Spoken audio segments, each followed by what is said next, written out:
আমার এই সোলো ট্রাভেলে আজ হলো বাড়ি ফেরার পালা। কেমন ছিল দিনটা? বলবো আজকের এই ছোট্টখাট্ট ব্লগে। হ্যালো মাই দেবমিষ্টি ফ্যামিলি, কেমন আছো সকলে? নমস্কার। আমি দেবস্মিতা চলে এলাম নিয়ে solo travel and the last day. আজকে সকালটা শুরু হলো একটু হুড়োতাড়ার সাথে, কারণ আজ অন্তিম দিন আর একটু পরেই ফিরে যাওয়ার ট্রেন।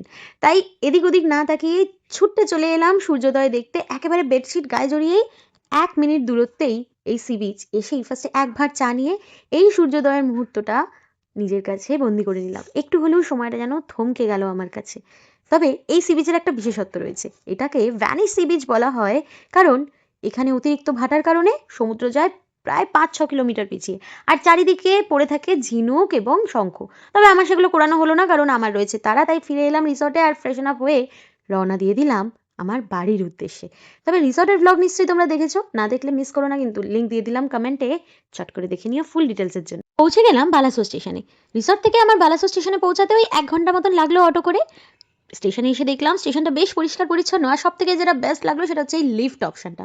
এখন ম্যাক্সিমাম অব্দি স্টেশনেই কিন্তু করে দিয়েছে লিফট অ্যান্ড এক্সকেলেটার।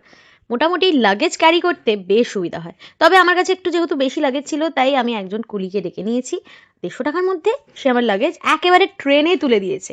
তবে ট্রেন আসতে 10 মিনিট মতন দেরি করিয়েছে, ওই স্বভাববশত আর কি, ইন্ডিয়ান রেলওয়েজে। তাই ততক্ষণে আমি ব্রেকফাস্টটা সেরে ফেলেছি, কারণ রিসর্টে ব্রেকফাস্টটা করতে পারিনি তাড়াহুড়োর কারণে।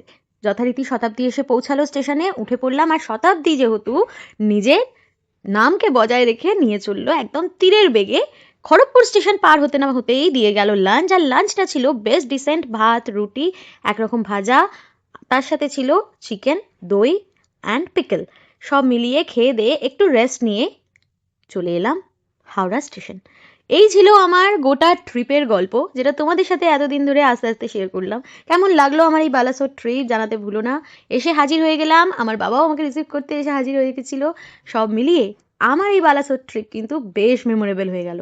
তোমাদের কেমন লাগলো জানাতে ভুলো না। সব ব্লগ কিন্তু অলরেডি এসে গেছে, ইউটিউব হোক বা ফেসবুক, সব জায়গাতেই আমার বালাসোর ট্রিপের এক্সপিরিয়েন্স কীরকম ছিল শেয়ার করে দিয়েছি। মিস করো না।